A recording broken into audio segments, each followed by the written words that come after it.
Hi all, again welcome to Vanaja virtual food hub అండి.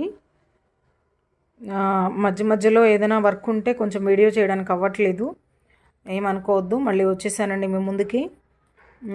ఈరోజు నేను తెల్ల శనగలు ఒక హాఫ్ కప్పు ఎర్ర శనగలు, ఒక హాఫ్ కప్పు రాజ్మా ఇవన్నీ తీసుకున్నానండి.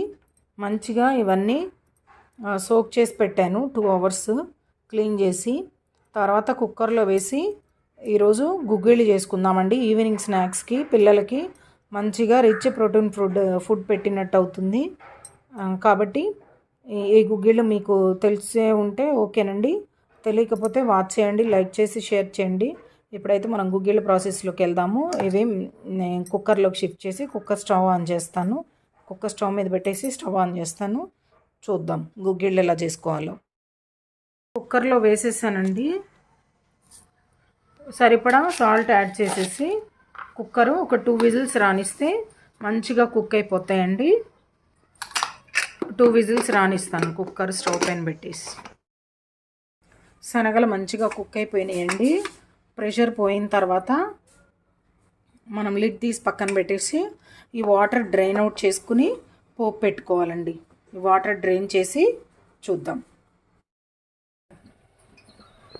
డ్రైన్ చేసేసాం కదండి, మంచిగా కుక్ అయిపోయి ఉన్నాయి కదా.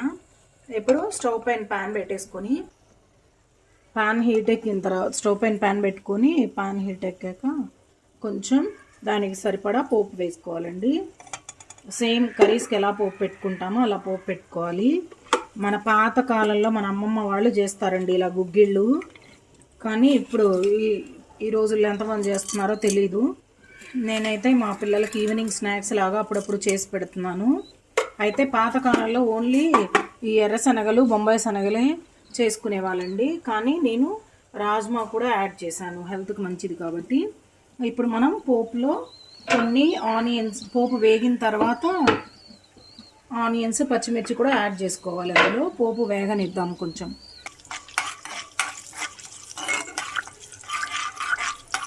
మంచిగా వేగాయండి. ఇప్పుడు ఆనియన్స్, పచ్చిమిర్చి, కరివేపాకు యాడ్ చేస్తున్నాం.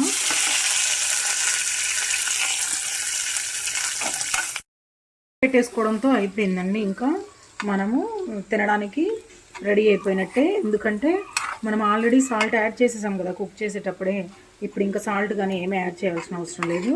ఇంకా అయిపోయిందండి. పోపు మంచిగా మిక్స్ చేసుకొని ఇలాగా ఇంకా దింపేసుకుని సర్వ్ చేసుకోవడమే. ప్లేట్లో సర్వ్ చేసి చూపిస్తాం. ఇల్లు రెడీ అయిపోయింది తినడానికి. మంచిగా అంచుకు బెల్లం పెట్టుకొని చిన్న బెల్లం ముక్క, ఇవి ఒక బైట్ ఒక బెల్లం ముక్క తింటే సూపర్ అంటే సూపర్ ఉంటుందండి. చాలా టేస్టీ అండ్ యమ్మీగా ఉంటుంది. మీరు కూడా మీ ఇంట్లో తయారు చేసుకోండి. మరి నా ఛానల్ ఇంతవరకు సబ్స్క్రైబ్ చేయబడిన వాళ్ళు ఎవరైనా ఉంటే సబ్స్క్రైబ్ చేసుకోండి. నన్ను సపోర్ట్ చేయండి. నా ఛానల్ని సబ్స్క్రైబ్ చేసి లైక్ చేయండి, షేర్ చేయండి. Thank you so much.